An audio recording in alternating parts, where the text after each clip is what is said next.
Vocês já estão vendo aí o rostinho dela. Então, ela é fisioterapeuta pelo Centro Universitário São Camilo. Atualmente, ela é mestranda em Ciências no programa de Ciências da Atividade Física pela Escola de Arte, Ciências e Humanidades da Universidade de São Paulo, da USP.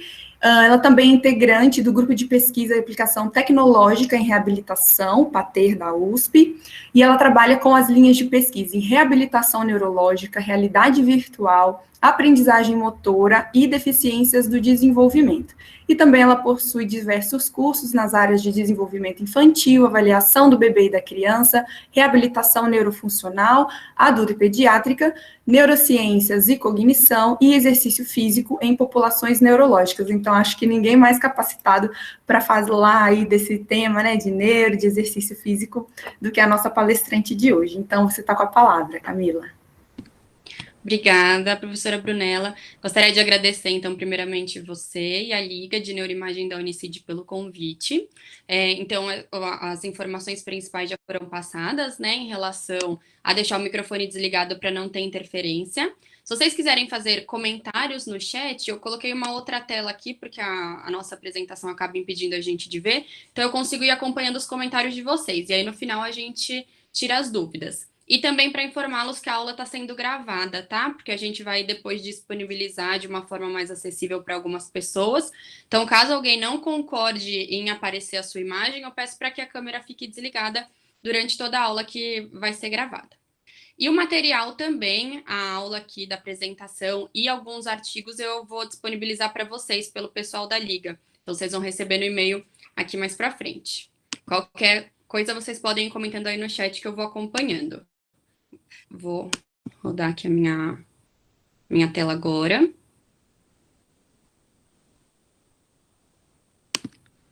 Vocês estão vendo?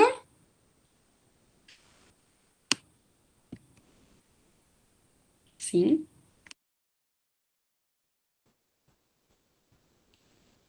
Então tá ótimo. Obrigada, pessoal. Bom, então vamos dar início à nossa palestra. Neurociências, exercício físico e cérebro. A gente vai discutir tudo que envolve os mecanismos, a fisiologia de como o exercício físico vai atuar lá no nosso sistema nervoso. Então, antes da gente iniciar, eu disponibilizo um cronograma para vocês, porque vocês vão ver que a gente vai criar uma linha de raciocínio que vai desde os mecanismos mais básicos até chegar nos efeitos e nos benefícios que a gente vai ter com o exercício físico no nosso cérebro. Então, primeiro a gente vai revisar alguns conceitos que vão ser importantes a gente ter na mente aqui quando a gente for falar no decorrer da aula. A gente vai discutir um pouquinho neurociência evolutiva, então o que torna o exercício tão importante, tão essencial nas nossas vidas, os mecanismos e fisiologias de como o exercício vai atuar no nosso sistema nervoso, as estruturas e as funções cerebrais envolvidas, os tipos de exercícios que vão promover os efeitos, os benefícios no encéfalo, tanto de indivíduos saudáveis quanto indivíduos com lesões. Então, a gente vai abordar brevemente algumas doenças neurológicas, tá? Bom, então, primeiro conceito que a gente precisa revisar é da diferença entre atividade e exercício físico. Muitas vezes a gente usa como sinônimos, né? Mas eles têm uma diferença. A atividade física, ela se refere a qualquer atividade que a gente faça, qualquer tarefa que envolva um movimento corporal em que a gente produz, pelo nosso sistema musculoesquelético, a gente requer um gasto energético maior do que a gente teria se a gente estivesse em repouso. Então, várias atividades são abordadas durante o programa de atividade física, né? Elas podem ser ocupacionais, domésticas, condicionantes. Então, por exemplo, andar da sala para o quarto, passear com os cachorros, brincar no jardim, tudo isso a gente engloba como atividade física. Já exercício físico é um subconjunto da atividade física que tem que ser planejado, estruturado, repetitivo e tem que ter um objetivo específico. Então, além dessas três principais coisas, a gente precisa levar alguns fatores em consideração na hora de prescrever ou de realizar exercícios físicos, né? Alguns fatores como intensidade, duração e o tipo, por exemplo. Bom, hoje já há muito tempo que se discute a importância dos exercícios físicos, né, para a nossa saúde. Só que hoje em dia já se tornou uma questão política de saúde pública, visto os benefícios que podem ser promovidos. Então, como exemplo, eu trouxe aqui para vocês nessa imagem o Global Action Plan on Physical Activity 2018-2030, que é uma iniciativa da Organização Mundial da Saúde, que tem como objetivo aumentar a atividade física em diversos países do mundo de uma forma eficaz e viável. Então, eles querem envolver governos do mundo todo e diversos setores interessados. Então, não só o setor de exercício, de saúde, enfim, eles querem envolver saúde, esporte, transporte, desenho urbano, sociedade civil, âmbito acadêmico, setor privado, tudo isso com o intuito de promover saúde, prevenir e tratar algumas doenças, principalmente as doenças cardiovasculares e o câncer, que são hoje os maiores causadores de morte no mundo. Além disso, nesse plano de ação, eles consideram que qualquer tarefa que a gente fizer pode ser considerada uma atividade física, seja feita em âmbito domiciliar ou também no trabalho. E que a gente tem que levar em consideração que tem que ser feito com uma quantidade suficiente. Então, ela pode ser feita exercício mesmo, programas de exercícios, pode ser feito um esporte de alto rendimento, pode ser feito só uma caminhada na rua, atividades recreativas como yoga, tai chi chuan, danças, mas tem que ser levado em conta todos aqueles fatores para que seja feita de uma maneira suficiente. Então, o que a gente considera suficiente, né? A gente pode pensar na própria recomendação da Organização Mundial da Saúde. Eles recomendam que, para indivíduos adultos, o preconizado é realizar 150 minutos de exercícios semanais de intensidade moderada. Então, por exemplo, durante 5 dias, 30 minutinhos por dia, fazer uma caminhada rápida, uma corrida. Agora, se for exercício vigoroso, eles colocam que essa recomendação aí pode ser de 75 minutos, mais ou menos. Já para crianças, o tempo é um pouco maior. Eles consideram que é importante que as crianças realizem 60 minutos diários de exercício físico de intensidade moderada a vigorosa. Entretanto, a gente já tem dados de que 1 em cada 4 adultos e 3 em cada 4 adolescentes não estão cumprindo a recomendação da Organização Mundial da Saúde. Isso é muito sério, né? Por isso que é hoje uma questão política de saúde pública, porque a gente já sabe que crianças e adolescentes mais saudáveis tendem a se tornar adultos mais saudáveis, mais ativos e, consequentemente, ter uma melhor saúde no futuro. E que vai envolver depois muitos outros setores, tem uma questão de economia. Então, para um país, quanto melhor a promoção de saúde, melhor é, apesar de que não está ainda muito na cultura do Brasil.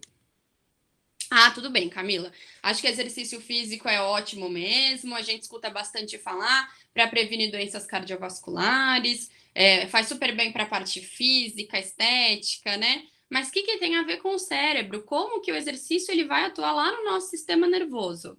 Então, é isso que a gente veio discutir hoje, entender que não é uma questão só de saúde física, mas tem uma influência muito importante no nosso cérebro e sistema nervoso de maneira geral. Para isso, a gente vai revisar um pouquinho sobre o sistema mais bonito que existe.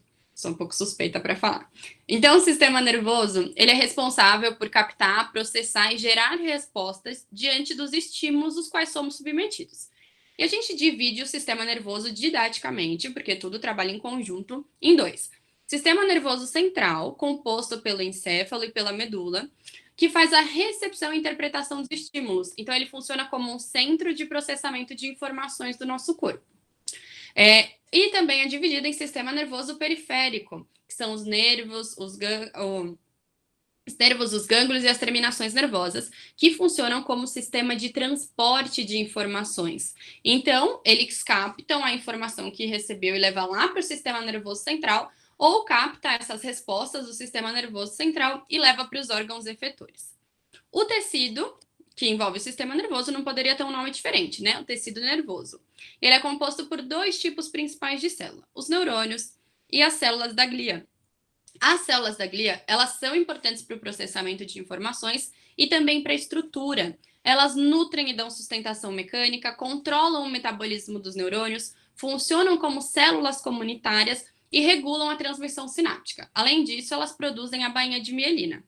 Já os neurônios, eles são a unidade sinalizadora do sistema nervoso, né? A sua morfologia, ela está adaptada para transmitir e processar informações através da propagação do impulso nervoso.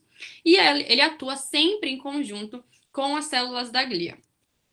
Os neurônios, eles têm mais ou menos essa carinha aqui, vai variar, né? Basicamente, as partes deles são o corpo celular, que contém o núcleo, os axônios, os dendritos e aqui a bainha de mielina ao redor do axônio. Os neurônios, eles são agrupados em grandes conjuntos com identidade funcional e as diferentes funções são localizadas em regiões restritas, embora haja uma conectividade com tudo isso e interação entre elas. Então, apesar da gente dividir aqui de forma didática, tudo opera de uma forma coordenada.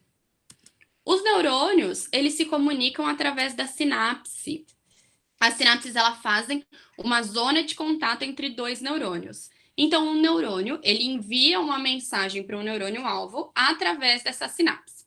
E as sinapses, elas podem ser elétricas e também podem ser químicas. Na sinapse química, é quando a gente tem um potencial de ação que se propaga ao longo do neurônio e libera neurotransmissores. Essa propagação é o que a gente chama de impulso nervoso, né? Ou seja, a gente tem uma emissão de uma mensagem química que vai levar a informação de maneira intacta ou modificada para a célula seguinte. E os neurotransmissores, eles são substâncias químicas que vão desempenhar diversas funções a depender da sua classificação. Então, a gente classifica basicamente em aminas biogênicas, aminoácidos e neuropeptídeos. Então, como eu falei anteriormente, apesar da gente separar didaticamente e ter, geralmente, dar funções específicas para cada região ou para cada parte do sistema nervoso, né? Eles operam tudo em conjunto de uma maneira bem coordenada.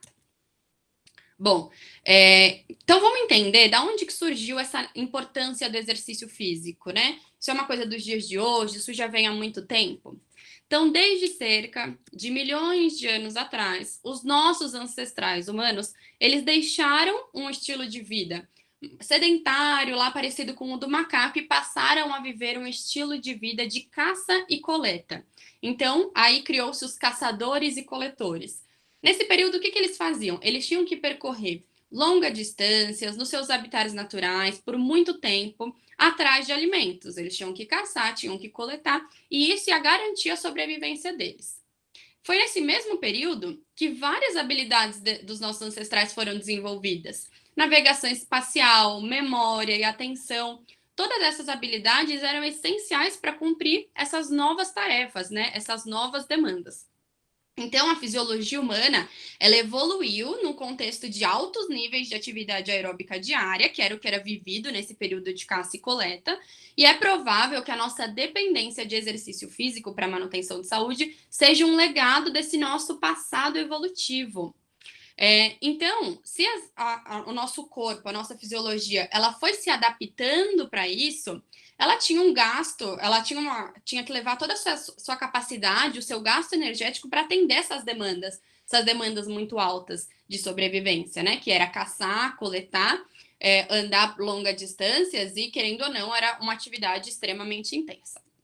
Vamos cortar para os dias de hoje, 2020. O que aconteceu com a nossa fisiologia humana, com o nosso sistema fisiológico? Nada, é a mesma. A gente não regrediu para um estilo de vida perto do macaco, né? A gente sempre pensa nessa evolução. Então, o nosso sistema fisiológico, ele está adaptado tanto às suas capacidades quanto aos seus gastos para atender essas altas demandas que vêm desde os nossos ancestrais desse estilo de vida de caça e coleta. Mas não é o que acontece nos dias de hoje. Óbvio que as demandas foram mudadas, né? A gente já não precisa mais fazer isso, mas a gente tem esse legado, essa dependência da época da caça e coleta. Então, se eles tinham que percorrer longas distâncias para se alimentar, hoje a gente precisa mover um dedinho, apertar 2 botões e a comida chega até a gente. Então, a tecnologia, elas tem muitos prós, muitas coisas a favor, mas também tem muitas coisas contras, né? Muitas coisas contra, porque a gente acabou economizando tempo, tentando criar algo que economizasse tempo, mas que ao mesmo tempo economizasse movimento. E movimento é saúde, através do movimento é que a gente aprende, por exemplo. Tô vendo aqui o chat, peraí, vou tirar aqui um minutinho. Eu vi que tinha um pessoal tentando entrar.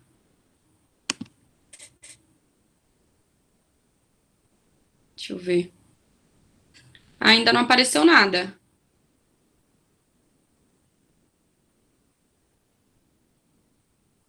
Eu acho que quando o pessoal tenta uma vez, Bru, eles conseguem entrar de novo depois. Então, eles dizem que aparece que tem que pedir permissão novamente.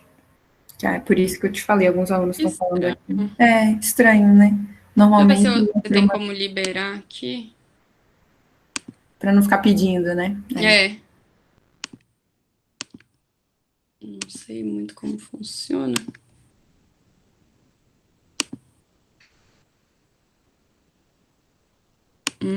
Não me aparece essa opção.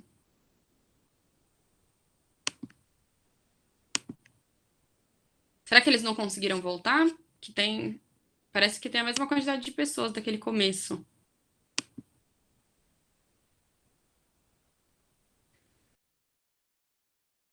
Alguém está tentando participar. Ah, agora foi.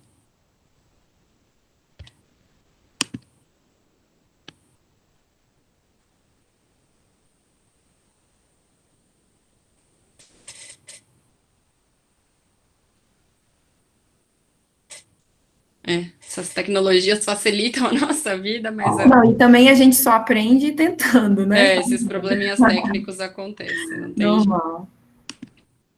Acho que dá para voltar, né? Acho que sim. Uhum. Então vamos lá.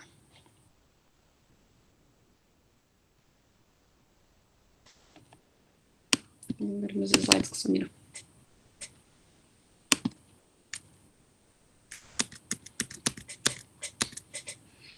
Bom, então seguindo, né? A gente chegou nesses nossos dias de hoje, onde a gente viu que a nossa fisiologia, ela se manteve a mesma, mas que a gente já não tem esses mesmos gastos, essa capacidade, a gente não está praticando esse alto nível de atividade que o nosso sistema fisiológico pede. Então, o que acontece? A nossa fisiologia humana, ela está especificamente adaptada para responder às tensões induzidas pelo exercício. E quando confrontados com um estilo de vida menos ativo, que é o que acontece nos dias de hoje, os nossos sistemas orgânicos eles sofrem uma redução dessa capacidade e a resposta fisiológica pode nos predispor a doenças crônicas. Então, isso também não vem de lá tanto tempo atrás. Se a gente for pensar, nossos avós, por exemplo, eles sempre comentam, né? Antes não tinha carro, metrô. Eu caminhava 1 hora para ir trabalhar. O tipo de trabalho era totalmente diferente, braçal, geralmente repetitivo também. Hoje as coisas mudaram bastante. O tipo de trabalho, na maioria das pessoas, na maioria dos tipos de trabalho, são bem diferentes. Acho que alguém está pedindo para entrar.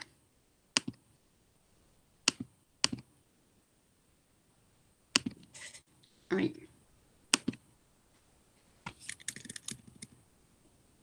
Bom, então, apesar dessa nossa fisiologia vir dos nossos ancestrais, a gente já tem uma mudança para gerações não tão longas assim, né? Por isso que muitas doenças também são mais das gerações atuais do que dessas nossas passadas, porque foi uma resposta do nosso organismo.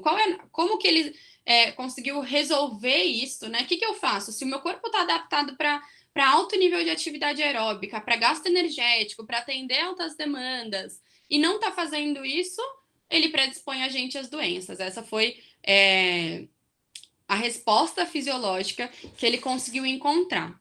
Assim, a gente consegue já entender o primeiro benefício que o exercício físico pode proporcionar para a gente, que é prevenir essas doenças e diminuir os riscos. Porque, obviamente, a gente não vai mais realizar a caça e a coleta, né? Mas fazendo exercício, a gente está suprindo essa necessidade do nosso sistema fisiológico de alto nível de atividade, que era decorrente desde essa época de neurociência evolutiva aí.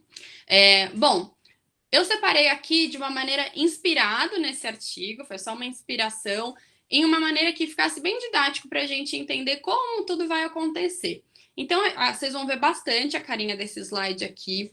A prática de exercício físico, já dando um spoiler, No nosso sistema nervoso, o principal benefício que vai ter é garantir um funcionamento cognitivo pleno, adequado, seja retardando o declínio cognitivo, que acontece muitas vezes no envelhecimento ou em certas doenças, ou melhorando mesmo a função em indivíduos saudáveis. E como que a gente parte daqui para chegar aqui? Eu dividi, então, para vocês em 4 multiníveis que a gente vai chamar de mediadores de exercícios. Então, o primeiro multinível são os mecanismos moleculares e celulares. A gente vai liberar algumas substâncias, alguns bioquímicos, que vão atuar lá no nosso segundo nível, promovendo efeitos neuroplásticos. Esses efeitos vão alterar estruturas e funções cerebrais, vão gerar efeitos comportamentais e socioemocionais que vão interferir aqui nesse funcionamento cognitivo, garantindo que ele ocorra de uma maneira adequada. Então, a primeira coisa que a gente tem que entender é que o exercício físico no nosso sistema nervoso, no nosso encéfalo, ele tem como objetivo um efeito neuroprotetor. O que é isso? O que é essa neuroproteção? São mecanismos e estratégias utilizadas para proteger os neurônios decorrentes das doenças do sistema nervoso central, seja uma doença neurodegenerativa ou seja uma isquemia, por exemplo. Essas doenças, elas levam à morte neural em áreas cognitivas importantes. Então, a ideia é prevenir a progressão dessas doenças ou os danos secundários a ela, quando já tem uma doença pré-estabelecida, interrompendo ou retardando a morte dos neurônios ou a disfunção desses neurônios para que esse funcionamento cognitivo pleno aconteça. E para a gente conseguir esse efeito neuroprotetor e garantir um funcionamento cognitivo pleno, a gente precisa desses 4 níveis mediadores de exercício aqui. Então, vamos começar pelo primeiro nível. São os mecanismos moleculares e celulares, como vocês conseguem ver aqui. Os músculos ativos, eles vão se comunicar com o nosso cérebro através de mensageiros químicos na circulação. Os principais, que a gente tem evidência na literatura, são o BDNF, neutrofinas, citocinas, regulação hormonal através da liberação e síntese de cortisol e os neurotransmissores. O BDNF, fator neurotrófico derivado do cérebro, ele é, com certeza, o modulador mais importante dos efeitos do exercício no nosso cérebro e no nosso sistema nervoso. Então, quando a gente pensa em exercício e sistema nervoso, o BDNF é o que mais vem na nossa cabeça. Por quê? Porque ele tem funções muito importantes. Crescimento e preservação de neurônios, maturação e desenvolvimento neuronal, sobrevivência e migração, crescimento de axônios e dendritos, formação de sinapses e neuroplasticidade. Todas essas funções aqui, elas vão acontecer porque o BDNF, mediante o exercício físico, ele vai ativar os receptores da tropomiosina quinase B, que são expressos tanto no sistema musculoesquelético quanto no tecido cerebral. Então, o BDNF, ele funciona como um mensageiro que comunica esses dois sistemas, sistema musculoesquelético com o sistema nervoso central. Além disso, o BDNF ele é um biomarcador importante de função cerebral. A gente sabe que ele está diminuindo em algumas doenças, como Alzheimer, doença de Huntington e doença de Parkinson. Ou seja, se a gente, com o exercício físico, aumenta a BDNF, a gente diminui as chances de que essas doenças aconteçam, ou a gente pode auxiliar no tratamento dessas doenças, visto que o BDNF está diminuído. Além disso, os altos níveis de BDNF na circulação, eles são importantes porque eles permitem que os neurônios do hipocampo resistam a diversos insultos, como privação de sono e estresse psicológico crônico. Ou seja, ele vai ter um papel fundamental na função cognitiva. Ainda dentro do nível 1, falando sobre os mecanismos, além do BDNF, a gente tem as neutrofinas, importante para a sobrevivência, crescimento e maturação dos neurônios. As principais neutrofinas que a gente tem aí sendo liberada com o exercício físico são essas aqui: fator de crescimento endotelial vascular, fator de crescimento nervoso, fator de crescimento semelhante à insulina. Todas essas vão atuar em conjunto para promover a angiogênese, que a gente vai falar lá no nível 2. O IGF-1, ele também modula a atividade do BDNF para produzir aquelas funções, aqueles efeitos que a gente falou no slide anterior. Ele também tem uma função super importante. O IGF-1, ele tem uma relação inversamente proporcional com a homocisteína. E o que isso significa? Quando o IGF-1 está alto, a homocisteína está baixa. E por que a homocisteína ela tem que estar baixa? Porque quando a gente tem essa homocisteína em altos níveis, a gente pode causar lesões cerebrais e transtornos neuropsiquiátricos. E a homocisteína, ela é proaterogênico, protrombótica, eleva o risco de AVC e de neurotoxicidade. Então, a gente também tem a liberação do IGF-1 com o exercício físico, modulando o BDNF, diminuindo a homocisteína e diminuindo os riscos, então, dessas doenças. O próximo mecanismo, ainda dentro desse primeiro nível, tá? São as citocinas, que vão funcionar como agente pró-inflamatório, agente anti-inflamatório e mensageiro intercelular. Em resposta ao exercício, a gente tem liberação da principal citocina, que é a IL-6, a interleucina 6, que vai funcionar como um sistema de transporte para produzir os efeitos biológicos. Então, a IL-6, as citocinas, elas vão atingir o nosso cérebro através também da ativação do BDNF. Então, a IL-6, as citocinas liberadas durante a atividade muscular, elas vão desencadear a liberação do BDNF também, e que vai aumentar os níveis desse BDNF na circulação sanguínea cerebral e no líquido cefalorraquidiano. Dentro ainda do nível 1, a gente tem uma regulação hormonal do cortisol. Então, quando a gente tem uma ativação, na verdade, com o exercício do eixo hipotálamo, hipófise adrenal.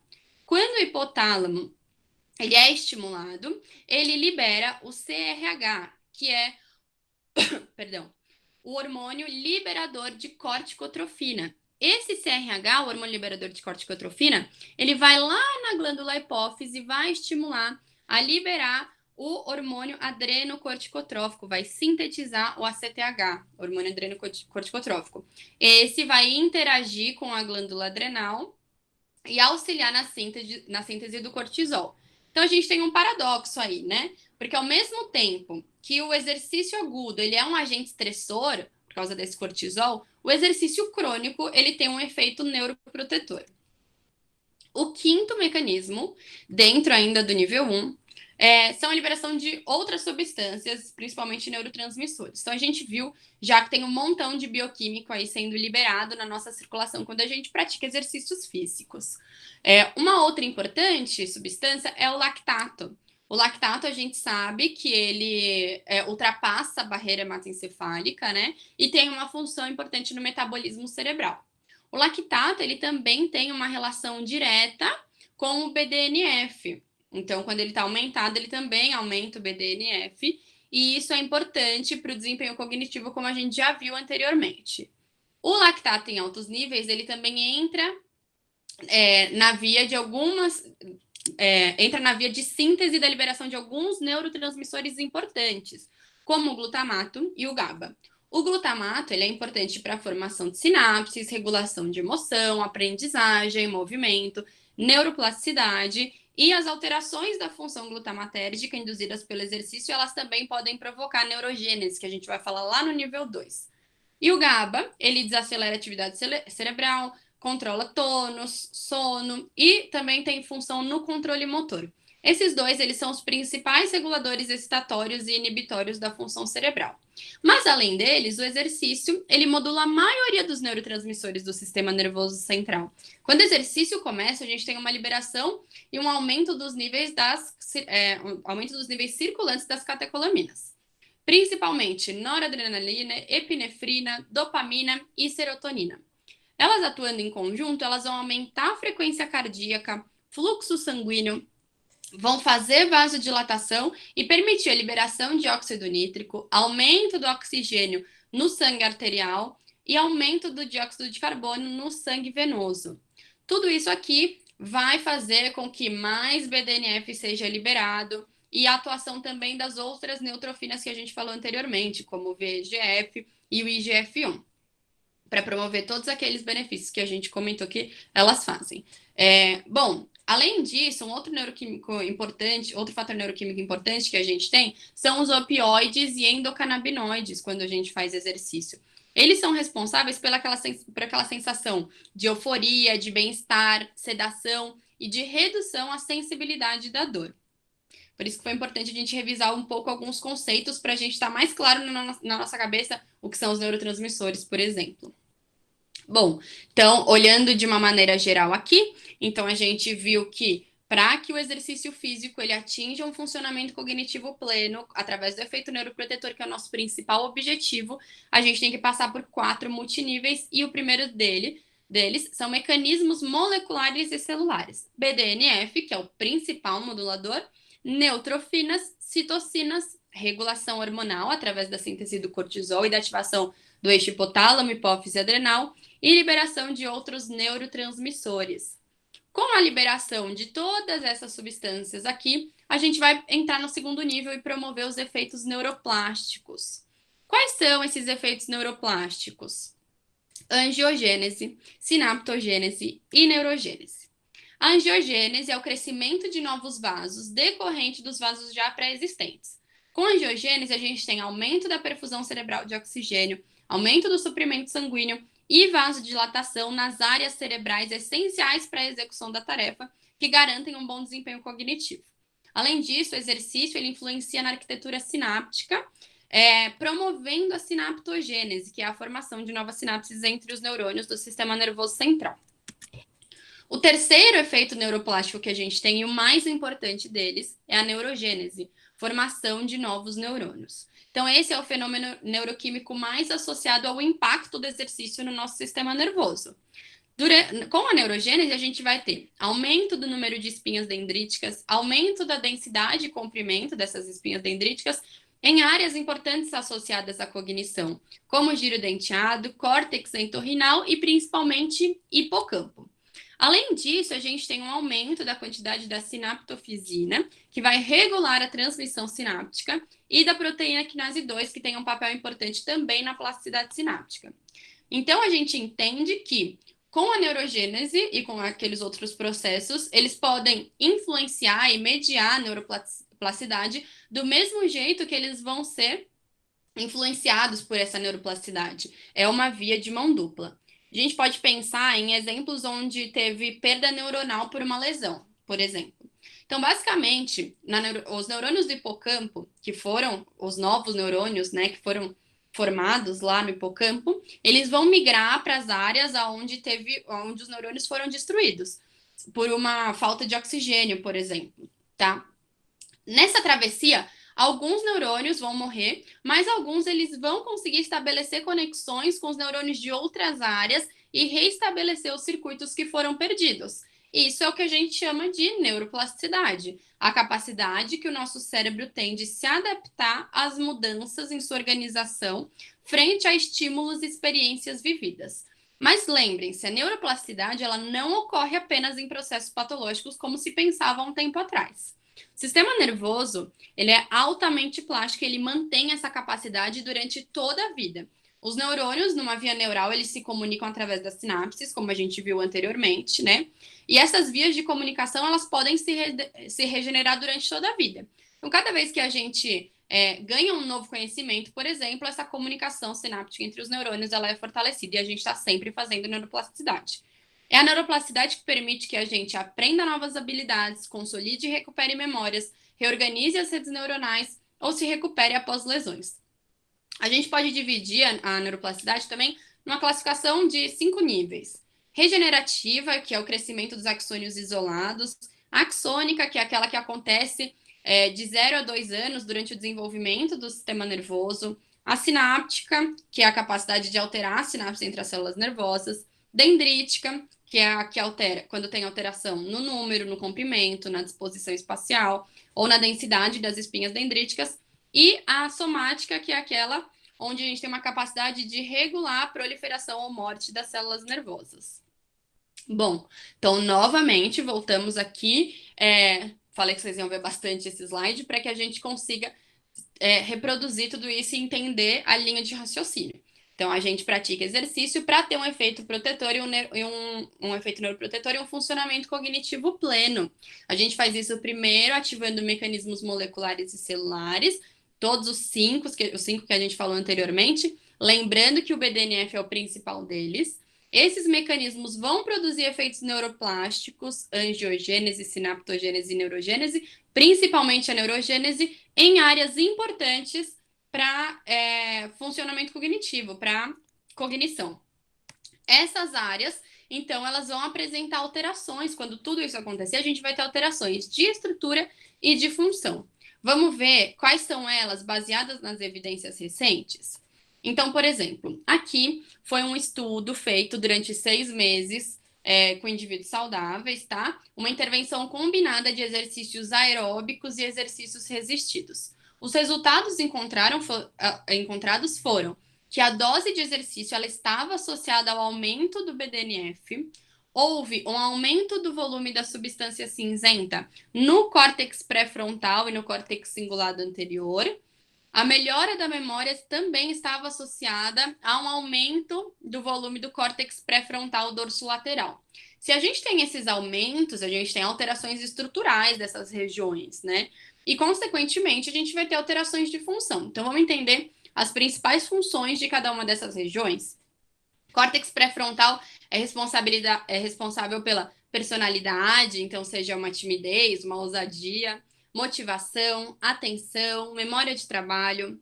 O córtex cingulado anterior ele é responsável pelas respostas autonômicas endócrinas da emoção, recompensa, armazenamento de memórias. E o córtex pré-frontal dorsolateral ele está envolvido na atenção, na memória, na linguagem, na preparação e sequenciamento temporais. Ainda então, pensando em alteração de estrutura e de função, um outro artigo que foi feito em idosos, a gente teve uma divisão nesse estudo aqui em 2 grupos, um grupo que fez um treinamento aeróbico e um grupo que fez alongamento. Os resultados encontraram foram no grupo de exercício aeróbico, onde houve um aumento do volume cerebral na substância cinzenta, representada aqui pelas regiões azuis, e na substância branca, representada aqui nas regiões amarelo, meio alaranjado, no córtex pré-frontal e no lobo temporal. Córtex pré-frontal, a gente acabou de ver as principais funções dele, e o lobo temporal está envolvido em lembranças, emoções, processamento de eventos, memória, compreensão de sons e imagens, reconhecimento de pessoas, de objetos e integração entre a audição e a fala. Esse terceiro estudo aqui, ainda falando sobre essas alterações estruturais e funcionais, foi o mesmo tipo de intervenção, né? Comparação de 2 grupos, um que realizou exercício aeróbico e outro que realizou alongamento, só que foram em adultos, não foram em idosos. A ideia deles, nesse estudo aqui, foi observar 3 regiões diferentes, hipocampo, núcleo caudado e tálamo, e comparar o grupo de exercício com o grupo de alongamento em 3 momentos diferentes. No baseline, 6 meses depois da intervenção e um ano depois da intervenção. Aqui a gente consegue ver o volume e a gente consegue ver na linha azul o grupo de exercício e na linha vermelha o grupo de alongamento. Com isso, a gente percebe, os resultados encontrados desse artigo foram que houve um aumento do volume de hipocampo apenas no grupo experimental, enquanto teve uma diminuição do volume do hipocampo no grupo controle e não tiveram resultados significativos nem para núcleo caudado nem para tálamo. Então, independente da intervenção, não houve nenhum resultado que fosse significativo. Só no hipocampo e o exercício aeróbico teve um bom resultado, pensando na quantidade de volume, né? No aumento do volume. E o hipocampo, ele é responsável, parte integrante do sistema límbico, papel vital na aprendizagem, responsável pelo regulamento, codificação e consolidação da memória, além de navegação espacial. O hipocampo é o que tem maior resultado, onde acontece a neurogênese e todo o impacto do sistema nervoso, todos os mecanismos que vão acontecer. Então, revisando, a gente tem os primeiros mecanismos moleculares e celulares que são liberados mediante o exercício físico, BDNF, neutrofina, citocina, regulação hormonal e neurotransmissores, BDNF é o principal deles. Todos eles vão promover efeitos neuroplásticos em áreas importantes para a cognição, córtex pré-frontal dorsolateral, córtex pré-frontal, giro cingulado anterior, lobo temporal e hipocampo. Tudo isso também vai promover efeitos comportamentais e socioemocionais. Esse quarto nível aqui, ele já é um super benefício que acontece. Todos aqui acontecem previamente a nosso objetivo final, que é o funcionamento cognitivo pleno. Esse aqui, inclusive, também funciona previamente, né? As alterações comportamentais e socioemocionais. Mas aqui já é um resultado positivo do exercício físico, porque a gente tem melhora da sensação do bem-estar, do prazer, da disposição, sono, humor e diminuição de sintomas de ansiedade e depressão. Então, aqui, para a gente entender um pouquinho, esse artigo fala da neurobiologia do exercício. Então, aqui, ele associa tudo como a gente está fazendo, junta tudo numa imagem só. Então, ele mostra aqui que para o exercício a gente precisa de vários sistemas envolvidos, cardiovasculares, musculoesqueléticos, que a gente tem uma influência tanto interna quanto externa, pensando em diversas questões sensoriais, bem como a parte motivacional, interna e externa. A modificação de estruturas que a gente tem mediante o exercício, de mecanismos bioquímicos, né, que são liberados também, como a gente falou, e aí ele chega na função e associa com algumas doenças. Aqui ele divide, como se fosse no mesmo nível, a parte cognitiva, que é a aprendizagem e memória, e a parte comportamental, socioemocional. Então, ele coloca aqui que os resultados do exercício físico no comportamento são a questão social, sexual, de liderança, vícios, de escape, luta ou fuga, estresse, sono e na parte digestiva. E ele associa isso com algumas doenças, porque se a gente for pensar, tem uma relação muito importante. A esquizofrenia ela está super ligada à questão social, a depressão está associada à questão sexual, as desordens do sono à questão do sono mesmo, né? Obesidade e diabetes na questão digestiva, e tudo isso vai ter uma influência direta na função cognitiva. Como assim? Apesar de serem já benefícios, né, melhorar esse tipo de comportamento ser um benefício direto do exercício físico, ele influencia diretamente o funcionamento cognitivo. Por quê? Vamos pensar, por exemplo, no estresse. A gente não tem aprendizagem em um ambiente de estresse. Isso não existe. Quando a gente é colocado numa situação de estresse, a gente não tem aprendizagem. Quando a gente tem uma desordem do sono, a gente não memoriza. As memórias acontecem durante o sono. É nesse período do sono que as memórias são consolidadas. Então, se a gente não vai ter aprendizagem, a gente não vai ter memória, a gente vai ter uma alteração da função cognitiva. Então, por isso que a gente pode considerar que essa parte comportamental e socioemocional, ela está ali um pouquinho antes da função cognitiva, apesar de já ser um resultado final do exercício também. Bom, então a gente passou pelos 4 multiníveis, né? A liberação dos mecanismos, chegamos nos efeitos neuroplásticos, principalmente em áreas associadas à cognição, e os mecanismos socioemocionais e comportamentais que são alterados também. Tudo isso com o objetivo do exercício físico promover um bom funcionamento cognitivo, um funcionamento cognitivo pleno. E o que a gente pode considerar, então? A nossa ideia com esse funcionamento cognitivo pleno através do exercício é, como eu falei anteriormente, retardar o declínio cognitivo que está associado ao envelhecimento ou a certas doenças, ou melhorar em indivíduos saudáveis mesmo. Para isso, a gente precisa entender, então, um pouquinho a cognição, por exemplo. Cognição, elas são processos conscientes e inconscientes onde o conhecimento ele é acumulado. É com a cognição que a gente percebe, reconhece, concebe, raciocina. Além disso, em outras palavras, a cognição é o estado ou uma experiência de saber que pode ser distinguido de uma experiência de sentimento ou de desejo. E dentro da cognição, a gente tem 4 áreas, 4 funções principais que estão ali dentro, 4 habilidades. Aqui a gente vai chamar de domínios. 4. Ups. Acho que fechei, gente. Peraí. 4 domínios principais associados à cognição, que são os 4 domínios mais associados ao exercício, que a gente tem mais evidência e que são mais estudados. Então, o exercício ele tem um impacto principalmente na função executiva, na atenção, na aprendizagem e na memória. E a gente vai destrinchar um pouquinho cada um deles, tá? A função executiva ela é o comando central das nossas habilidades cognitivas. A gente vai, se vocês forem estudar um pouquinho mais a fundo, a gente tem diversas classificações. Tem algumas pessoas que dividem 3 funções executivas principais, 5, 7, 8, 9. Eu acho que essas 8, elas são muito bem explicadas para a gente entender um pouquinho como que funciona essa função executiva. Então, a primeira delas é a inibição ou controle de impulso. É a capacidade que a gente tem de controlar os nossos pensamentos e as nossas ações antes de agir. Então, por exemplo, em indivíduos que têm transtorno do déficit de atenção e hiperatividade, essa área, essa ação, ela está afetada, porque eles têm muitas ações impulsivas que surgem antes desse nosso pensamento. Eles não têm esse controle do impulso. Uma segunda habilidade dentro da função executiva é o controle emocional. Então, é a nossa capacidade de lidar ou de modular os nossos sentimentos. O terceiro é o pensamento flexível, que a gente pode chamar de shift, ou um sinônimo que eu achei bem bacana é o ir com o fluxo. Então, é a nossa capacidade de pensar e de se ajustar conforme as situações vão mudando. A quarta é a memória de trabalho, que é tudo que a gente está fazendo ali naquele momento, um conjunto de todos os outros tipos de memória.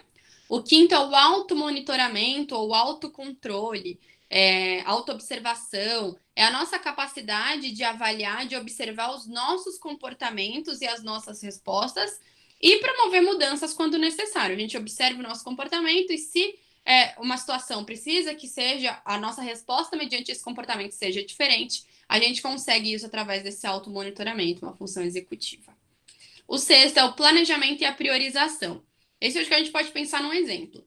Quando passar a pandemia, todo mundo quer viajar, porque não está saindo de casa, e aí a gente consegue se imaginar nessa situação de viagem, né? Então, por exemplo, eu tenho que pensar no lugar que eu vou viajar, os passeios que eu quero fazer, o restaurante que eu vou jantar, a temperatura que vai estar.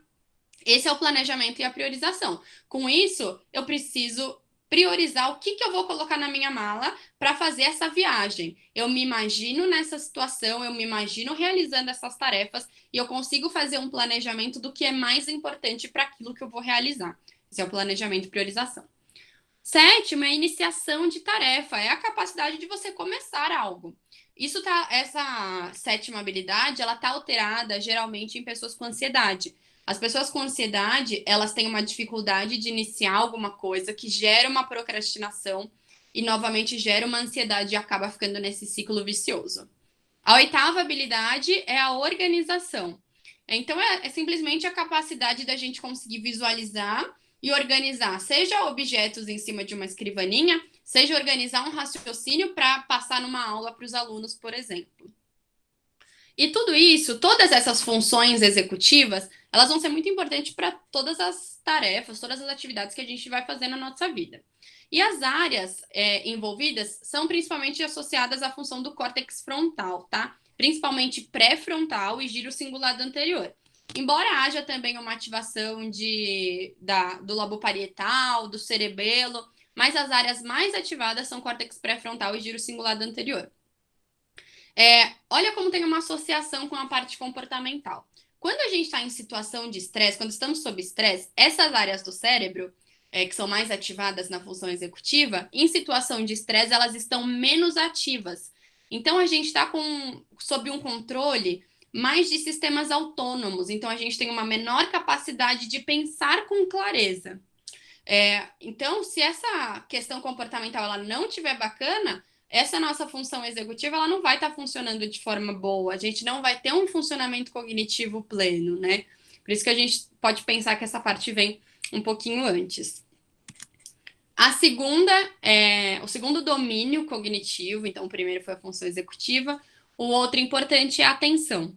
A gente vive num mundo super complexo, né? Cheio de estímulos, cheio de distração, com muitas respostas possíveis para todos esses estímulos, né? A gente pode dar muita resposta para tudo isso que a gente está recebendo.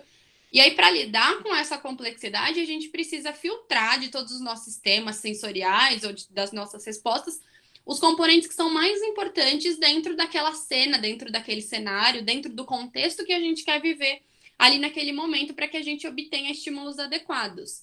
Então, a gente filtra o que não serve para a gente para que a gente consiga prestar atenção só naquilo que interessa para aquele contexto, para aquela cena. E esse processo de filtragem é o que a gente chama de atenção. Então, os estímulos, eles são codificados nos módulos neurais do nosso cérebro de várias maneiras. Então, ele funciona basicamente de dois modos. A gente inibe a atividade neural do cérebro, que representa as entradas de distração, e amplifica as representações neurais de estímulo-alvo. Como assim? Vamos pensar de uma maneira mais palpável? Então, vocês agora estão aí assistindo a palestra e vocês estão com uma série de estímulos acontecendo, né? seja visual, para olhar os slides, auditivo, escutando tudo que eu estou falando para vocês. Existe também a questão de fora, que não tem a ver com a aula, né? Então, pode ser um animal latindo, pode ser um familiar chamando para almoçar, as redes sociais apitando lá a todo vapor. O que acontece? A gente precisa filtrar isso, que não é necessário para aquele momento, porque você quer voltar a sua atenção para o contexto da aula para que você aprenda, né? Por isso que vocês estão aqui hoje. Com esse objetivo, o seu corpo, ele sabe disso, que você quer se atentar à aula, e ele vai levar todos esses distratores para um nível inferior de representação cortical, que dependendo da importância, ele pode estar ou como um ruído de fundo, ou ele pode ser disponível mais para frente. Como assim disponível mais para frente? Para ser assistido posteriormente. Ainda nesse mesmo exemplo, pode ser que vocês recebam durante a aula uma mensagem de alguém falando: preciso falar com você. Sabe aquela mensagem que dá um frio na barriga? Então, essa mensagem, vocês não vão deixar ela lá só como um ruído de fundo, né? A partir do momento que a sua atenção acabar aqui nessa aula, você vai levar o seu foco, essa sua atenção para essa mensagem. Então, você vai deixar a mensagem lá guardadinha para ser assistido posteriormente e mais tarde você volta a sua atenção para isso. As áreas do cérebro que são ativadas durante a tarefa de atenção vão variar muito, de acordo com quais sistemas estão sendo recrutados, estão sendo associados, né? E também do tipo de atenção, se ela é uma atenção mais focada, mais seletiva. Mas, de uma maneira geral, a principal área associada à atenção é a formação reticular, como a gente consegue ver aqui, e as suas conexões. Então, área frontal, sistema límbico, tálamo, gânglios da base, área motora suplementar, núcleo estriado, e mais um montão de área também podem estar envolvidas dependendo da tarefa que a gente está realizando. Dentre todas as evidências que a gente associa o exercício físico à cognição, eu trouxe para vocês as 4 principais que a gente tem resultado: função executiva, atenção, aprendizagem e memória. Mas essas 2 últimas, aprendizagem e memória, elas são os 2 domínios que têm mais resultado com o exercício físico, o que a gente mais tem, que mais a gente encontra em artigos também, tá? Muitas vezes quando a gente pensa em aprendizagem, a gente pensa em uma criança, em bebês aprendendo a andar, em uma criança em período escolar na sala de aula ou indivíduos na faculdade, mas a gente está o tempo inteiro aprendendo, né? Enquanto estamos vivendo, estamos aprendendo.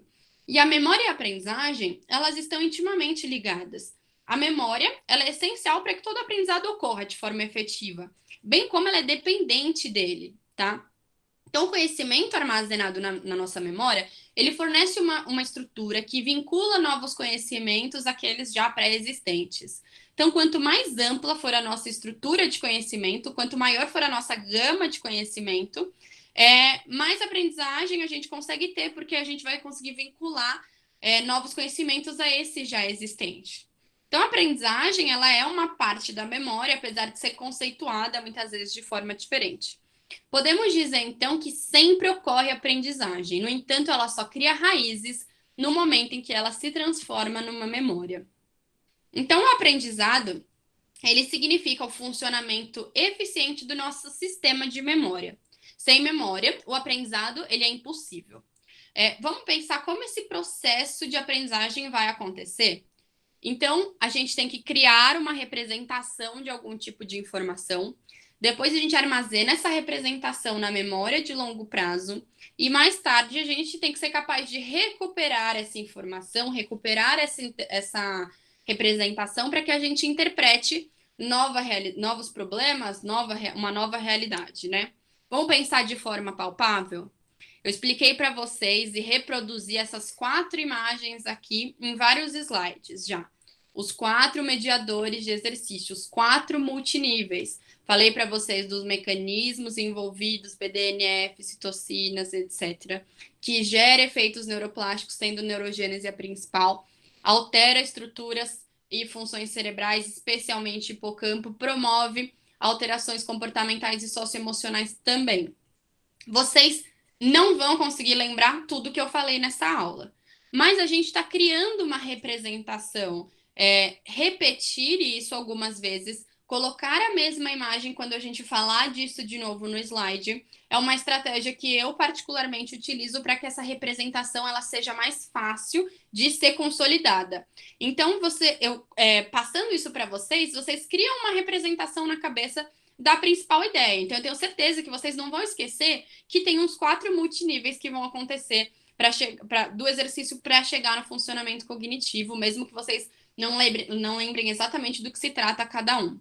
Se mais tarde, amanhã, durante a semana, vocês forem ler o material que eu mandei, forem estudar um pouquinho sobre isso, ler novos artigos, porque vocês gostaram do assunto, vocês vão armazenar esse conhecimento que a gente teve agora, essa primeira visão que vocês tiveram, na memória de longo prazo. E possivelmente no futuro vocês vão recuperar essa informação para utilizar em novos contextos. Então, por exemplo, para o pessoal que está na faculdade aí, né? Quer acabar a faculdade, passar numa especialização, numa residência ou num mestrado. Se mais tarde, no futuro, vocês encontrarem com uma amiga que está estudando para passar nessas especializações e você quiser dar a dica para ela, você vai lembrar que se ela praticar exercício, ela tem uma melhora de aprendizagem, uma melhora de memória que provavelmente vai ser muito importante para que ela garanta o sucesso durante uma prova. Ou se vocês encontrarem alguém na família que está tendo ali uma perda de memória, não pensando especificamente numa doença de Alzheimer, você já sabe que se ela começar o exercício quanto antes, ela vai ter um resultado positivo do funcionamento cognitivo. Então, a partir desse momento, quando vocês forem reutilizar essa informação, vocês aprenderam, porque vocês participaram de todo o processo. Criamos juntos uma representação aqui, armazenaram na memória de longo prazo, porque continuaram estudando sobre isso e recuperaram, porque conseguiram aplicar esse conhecimento num novo contexto. A aprendizagem, a gente pode classificar ela de maneira cognitiva, que é o nosso foco aqui, porque a gente tem também como classificar de forma motora, tá? De aprendizagem cognitiva, ela pode ser classificada principalmente em 2 tipos, associativa e não associativa. A associativa foi aquela descrita pelo fisiologista russo Ivan Pavlov lá na metade do século XX, com um experimento que é super famoso, do cachorro, o sininho e a comida. Como que funcionava? Cada vez que o sininho tocava, o cachorro sabia que a comida ia chegar. Então, tocava o sininho, o cachorro começava a salivar, a comida chegava. Tocava o sininho, o cachorro começava a salivar, a comida chegava. Só que chegou um momento, na continuação do experimento, que o sininho tocava e o cachorro salivava, mas a comida não chegava. Então, o cachorro ele não precisava ver a comida, ele não precisava sentir o cheiro da comida. Só do sininho tocar, ele já começava a salivar. Porque ele entrou num condicionamento operante. Ou seja, ele associava um estímulo a uma ação comportamental. O estímulo do sininho com o comportamento de salivar, sabendo que vai vir uma experiência positiva, vai vir uma recompensa que seria a comida. Mas a gente também tem o aprendizado não associativo, que a gente pode dividir em habituação e sensibilização. Esses daí, eles acontecem quando a gente tem uma modificação de uma resposta ou de um comportamento frente a um único estímulo. A habituação, ela é a diminuição de respostas comportamentais frente a estímulos neutros, frente a estímulos repetitivos. Então, esses estímulos, quando eles não são nem benéficos e nem ofensivos. Por exemplo, quando a gente está numa sala de aula e alguém liga o ventilador. No começo, assim que a pessoa liga, o barulho do ventilador incomoda bastante a gente, né? Porque ele provoca uma resposta neuronal muito forte para a gente ali naquele primeiro momento. Mas depois, quando vai passando o tempo, a sua atenção volta para uma outra tarefa, essa resposta neuronal ela vai diminuindo até o momento que vocês nem percebem mais que o ventilador está ligado. Você se acostumou com esse barulho, você se habituou. Essa é a habituação. Em oposição à habituação, a gente tem a sensibilização, que é quando a gente tem que ficar mais atento aos estímulos que são nocivos. Então, como que foi descoberta essa sensibilização? Foi um estudo do Kandel e colaboradores, que eles estudaram essa sensibilização na lesma do mar. Então, peraí, deixa eu voltar aqui que eu pus um GIF bonitinho. Aqui. A primeira coisa que eles fizeram com a lesma do mar foi dar um choque nelas, ou seja, um estímulo nocivo, e a lesma do mar respondeu contraindo o sifão e liberando um jato de tinta. Foi uma resposta, era um mecanismo de defesa da lesma frente a esse estímulo nocivo. Logo em seguida do choque, os pesquisadores, eles passaram um pincel na lesma. Não é um estímulo nocivo, né? É alguma coisa, chega até a ser confortável, mas não vai machucar ela de novo. Qual que foi a resposta da lesma? Ela contraiu o sifão, liberou o jato de tinta. Por quê? Ela teve essa aprendizagem pensando em sensibilização. Ela ficou mais atenta aos estímulos. Já aconteceu uma vez um estímulo nocivo, então ela aprendeu que ela precisa ficar mais atenta para que isso não aconteça de novo. Ela muda o comportamento dela. Essa é a aprendizagem não associativa visando sensibilização. Bom, como que vai acontecer todo o processo de aprendizagem e memória? Através das fases de memorização. Então, a gente adquire uma nova informação, um novo conhecimento, que a gente pode considerar que aqui é a aprendizagem, a gente aprende uma nova informação, a gente consolida, arquiva no nosso sistema de memória e mais tarde a gente vai recrutar ou evocar esse conhecimento aprendido. Eu trouxe para vocês um exemplo que eu quero que vocês me respondam aí no chat, pode ser agora mesmo. Sabendo disso, aqui todo mundo conhece a Dory, que é a personagem do Procurando Nemo, né? Ela sofre de amnésia anterógrada. Eu quero que vocês me falem aí no chat em qual dessas fases vocês acham que está afetado na Dory. Me mandem aí que eu vou olhar no chat. Vocês acham que ela não consegue adquirir, não consegue consolidar, não consegue arquivar, recrutar? Arquivar, arquivar, arquivar, consolidar, consolidar, consolidar. Maioria consolidar, algumas pessoas arquivar. Legal. Ó, a gente pode classificar a amnésia como retrógrada ou anterógrada, né? A retrógrada, ela é quando uma pessoa é incapaz de evocar, de recrutar aquele conhecimento. Então, ela adquire, ela consolida, ela arquiva, mas ela não consegue recrutar essa memória que ela arquivou. O caso da Dory, que é uma amnésia anterógrada, é na consolidação. Ela adquire a informação, mas ela não consegue consolidar e, consequentemente, não passa pelas outras fases.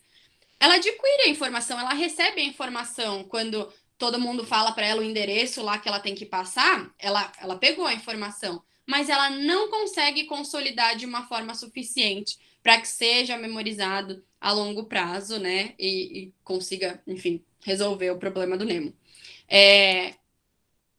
Ainda na Dory, ela sempre fala, eu tenho perda de memória recente, perda de memória recente. Essa falta de consolidação dela está afetada aqui, ó, na memória imediata. Então, a memória a gente pode classificar quanto ao tempo, pensando em imediata, quando dura segundos ou minutos, curto prazo, horas ou dias, longo prazo, meses ou anos, e a gente pode classificar também quanto à qualidade, quando uma memória ela é declarativa ou ela é procedural. Declarativa se refere a significados de palavras, biografias ou fatos, tudo que a gente sabe sobre o mundo e o que a gente sabe dizer sobre ele. Então, sabe aquelas coisas que a gente aprende na história e geografia que a gente não esquece nunca mais? Ou o que aconteceu no último episódio daquela série, coisas da sua própria vida. Tudo isso entra aqui na memória declarativa, que vocês podem encontrar como memória consciente ou explícita também. Já a memória procedural, ela pode ser visceral e emocional, motora ou priming. A priming, só para dar um exemplo, ela é aquela memória de pistas. Então, quando a gente começa a ouvir uma música e a gente já sabe o final. Essa é a memória priming, que está categorizada como memória procedural. E essas memórias, elas nada mais são do que aprendizagens, né? Do que aprendizados. A gente aprendeu, a gente consolidou, passou por todas aquelas fases e armazenamos. Por exemplo, numa aula de balé, a gente aprende um passo novo, é uma nova habilidade motora que a gente está adquirindo, é um aprendizado motor que vai ser transferido numa memória procedural mais tarde. Bom, e aonde que fica guardada essas memórias, né? Quais as áreas cerebrais que são envolvidas? Aqui a gente tem dividido em declarativa e não declarativa, curto e longo prazo, tá? Curto prazo, hipocampo e as estruturas relacionadas dentro da declarativa. Longo prazo, a gente tem uma variedade de áreas. Então, a área de Wernicke, por causa da parte lá de significado de palavras, córtex temporal para memórias de objetos, de rostos, por exemplo, e outras, tá? Essas são as principais. Na não declarativa ou procedural, curto prazo, a gente não tem nenhum lugar específico, porque vai depender muito do tipo de aprendizado, né? O que a gente aprendeu para qual área foi ativada. E no longo prazo, um montão de áreas envolvidas também. Então, cerebelo, gânglios da base, córtex pré-motor e outras áreas relacionadas a comportamento motor de maneira geral. Vamos ver as evidências que a gente tem do exercício nessas funções cognitivas principais que eu falei, aprendizagem e memória. Então, aqui é um estudo que mostra... Nessa imagem, vocês conseguem ver a quantidade média de atividade neural. Então, o azul, ele representa uma atividade neural baixa e o vermelho uma atividade neural alta, tá? Nesse estudo, feito com crianças de 7 a 10 anos, foi dividido em dois grupos. Um grupo que ficou na lista de espera, grupo controle, que não fez nada, e o grupo do programa Fit Kids, que era um programa de condicionamento aeróbico, que era feito com crianças dessa faixa etária de 7 a 9 anos, 70 minutos depois da aula, after school, eles chamam, né? Então, essas crianças iam todos os dias da semana, depois da aula, durante esses 70 minutos, realizar esses exercícios aeróbicos desse programa de exercícios, enquanto o grupo da lista de espera não fazia nada. O que eles encontraram de resultados? O grupo que participou aqui teve uma maior atividade neural, como a gente consegue ver pelas cores, né? Uma melhor aptidão aeróbica, uma diminuição da gordura corporal e um aumento, na verdade, da memória operacional em comparação às crianças da waitlist, da lista de espera. Eles observaram que crianças com boa forma física têm uma melhor eficiência da memória porque eles conseguem utilizar melhor as estratégias de aprendizagem. E as crianças com boa forma física, elas também têm maior volume do hipocampo e de gânglios da base, que são estruturas essenciais para o aprendizado, principalmente em crianças.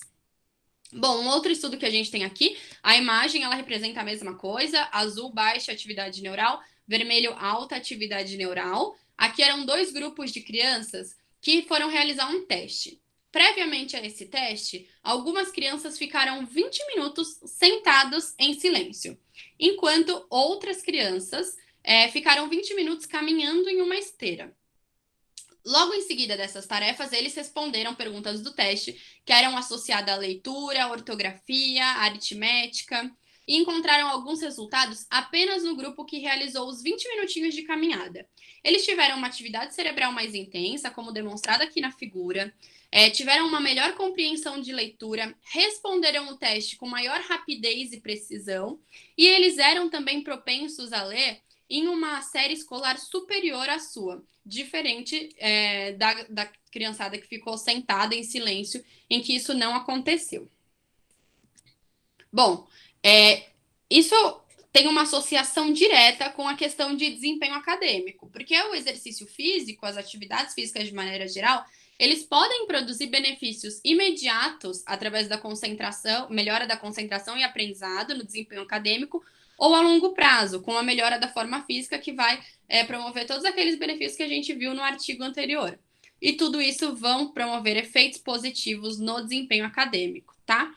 O exercício, ele demonstrou uma melhora do funcionamento executivo, e essas melhoras, elas foram associadas ao aumento da ativação ou da responsividade neural em funções das regiões envolvidas com cognição. Então, principalmente córtex pré-frontal e o hipocampo. Como eu falei, os dois eles são o mais citado em artigo, principalmente o hipocampo. Bom, por que falar um pouquinho de desempenho acadêmico? Isso é uma questão que, assim, deveria estar sendo discutida hoje, mas ainda não está, e eu trouxe um exemplo para que a gente possa visualizar, para representar. Aqui nessa matéria, é uma criança de 11 anos, recentemente saiu na mídia, que ela quer ser promotor de justiça, um menininho que quer ser promotor de justiça. Com 11 anos, ele estuda como um concurseiro para chegar nesse objetivo. Então, não é que ele estuda como ele estudaria português e matemática na série escolar dele. Ele estuda como um concurseiro. Quem presta concurso, ou conhece pessoas que prestam concurso, sabem da dificuldade que é, né? muita coisa que essa pessoa tem que passar, geralmente renúncias de uma série de questões e muitas frustrações. Quando saiu essa matéria, essa história ela é assustadora em vários sentidos, né? Porque as pessoas elas têm que pensar que tem aí um depósito de sonhos dos pais envolvidos muito mais do que das crianças. Quando isso saiu, todo mundo achando muito bonitinho, que máximo uma criança de 11 anos está estudando para um concurso de promotor. Alguns patrocinadores deram livros para ele estudar direito. Uma criança de 11 anos estudando direito para prestar um concurso. O máximo de discussão sobre esse assunto que eu vi foi os próprios juristas, as próprias pessoas da área, discutindo se ele poderia passar num concurso público sendo menor de idade. Eu achei o fim do mundo, porque assim, qualquer outra coisa deveria estar sendo discutida, né? Além disso, muitas outras coisas até mais importantes.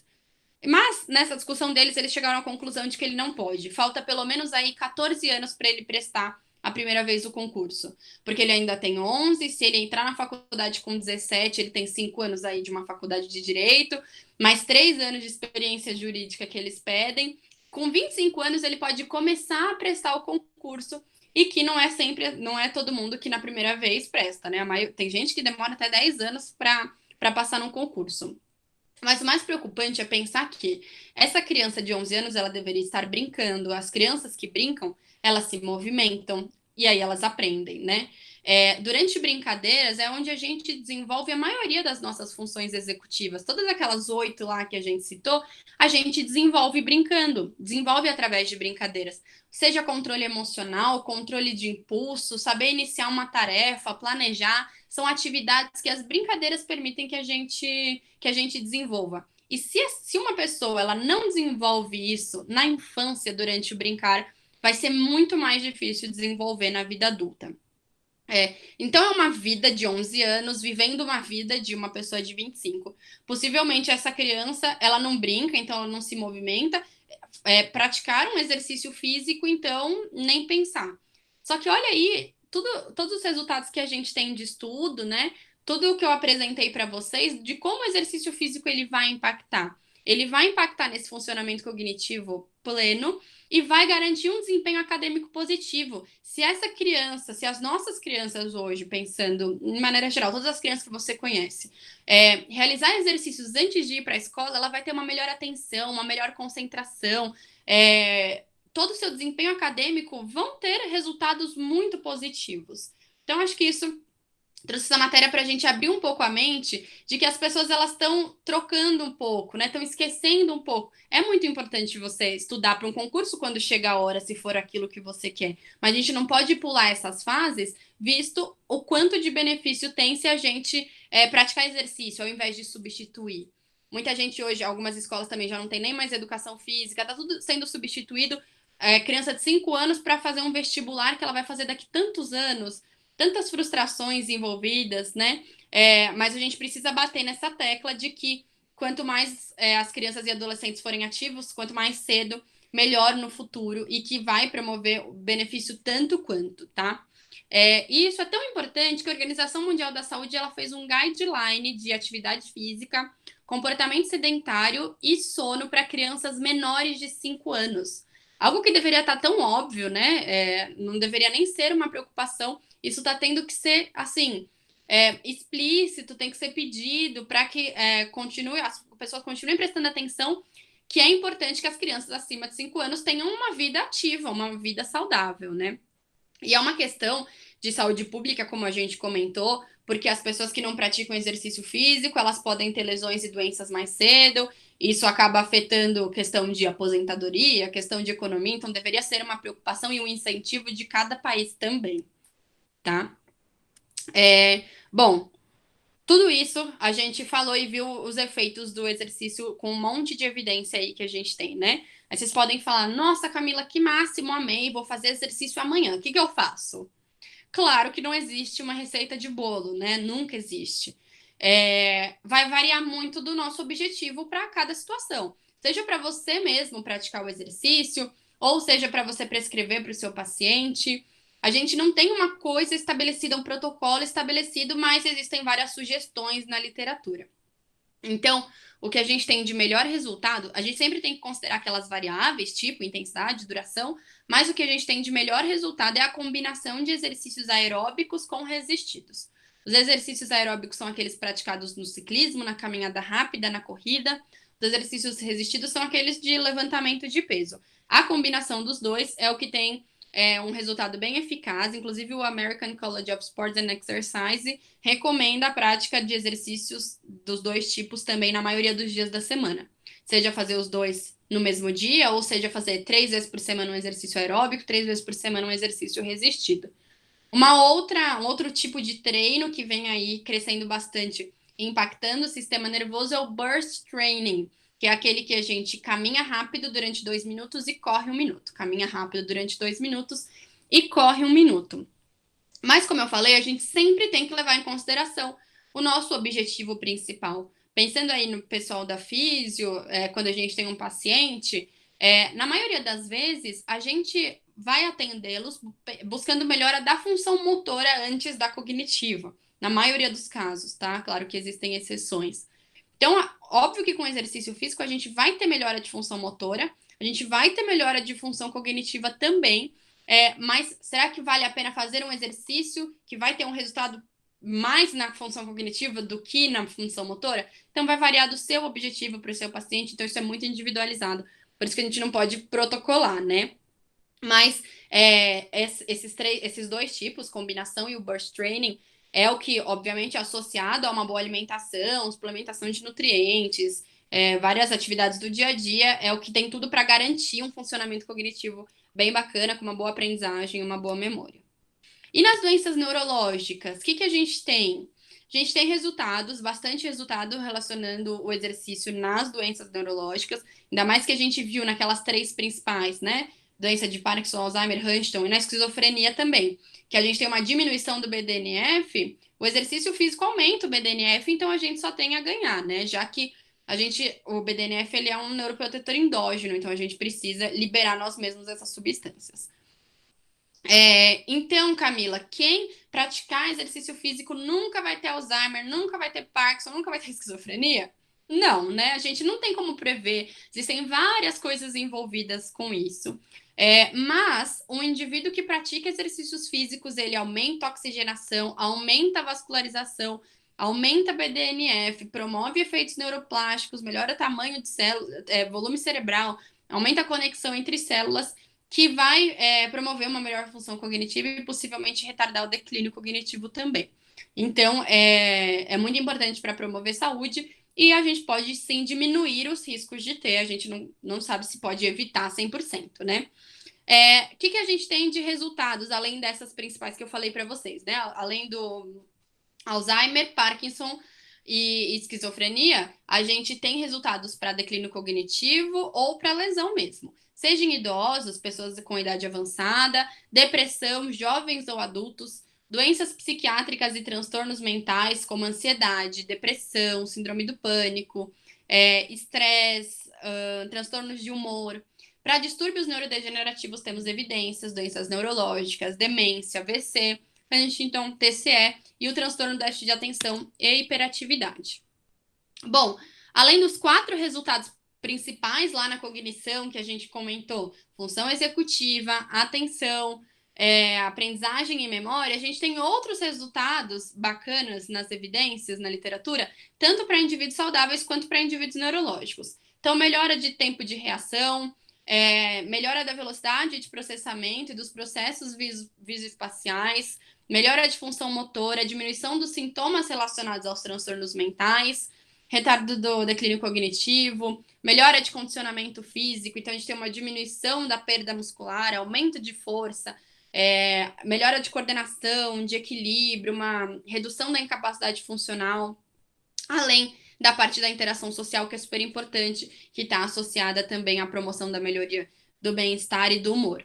Então, são amplos benefícios que a gente tem para a saúde do cérebro, que merecem seu uso regular como uma intervenção, visto que é de baixo custo e de baixo risco, que a gente pode usar tanto para promover saúde, quanto para prevenir e tratar certas doenças. Eu gostaria de finalizar com uma frase do Dr. Robert Butler, que é o diretor do National Institutes on Aging, National Institutes of Health, que ele fala: se o exercício pudesse ser embalado em uma pílula, seria o medicamento mais amplamente prescrito e benéfico da nação. Bom, com isso eu finalizo. Espero que vocês tenham gostado. Gostaria de convidar, agradecer novamente a professora Brunella e a Liga. Gostaria de convidá-los a seguir a minha página profissional no Instagram, que é essa daqui, ó, @brainsight. A gente fala bastante lá sobre pediatria, neurologia e desenvolvimento funcional humano de maneira geral.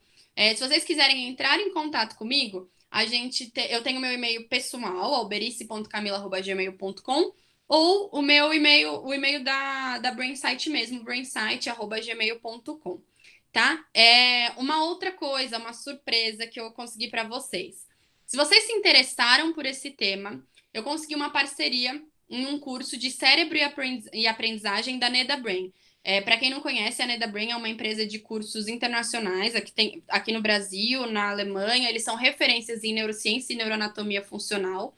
E eles têm esse curso de cérebro e aprendizagem que tem muito, muito, muito a ver com o que a gente falou aqui. Eu fiz esse curso, é incrível, e o valor ele já está em promoção no site da NedaBrain, e eu consegui um cupom de desconto para vocês também. Então, se vocês se interessarem, só que infelizmente, assim, eu não consegui o cupom agora, nesse momento, por questões técnicas, né? Isso é um pouquinho chato, mas eu consegui para vocês 10% de desconto além do valor promocional. Então, se vocês tiverem interesse nesse curso da NedaBrain, vocês mandem e-mail para esse aqui de baixo, brainsight@gmail.com, que eu vou separar o nome e o e-mail de cada um de vocês, e assim que eu tiver acesso ao cupom de desconto, eu envio para vocês, tá bom? Acho que é isso, vamos lá para o chat, então, para a gente tirar as dúvidas, e vocês podem deixar comentários aí o que vocês quiserem. Muito obrigada novamente. Ai, que aula incrível, Camila, só tenho a agradecer, né?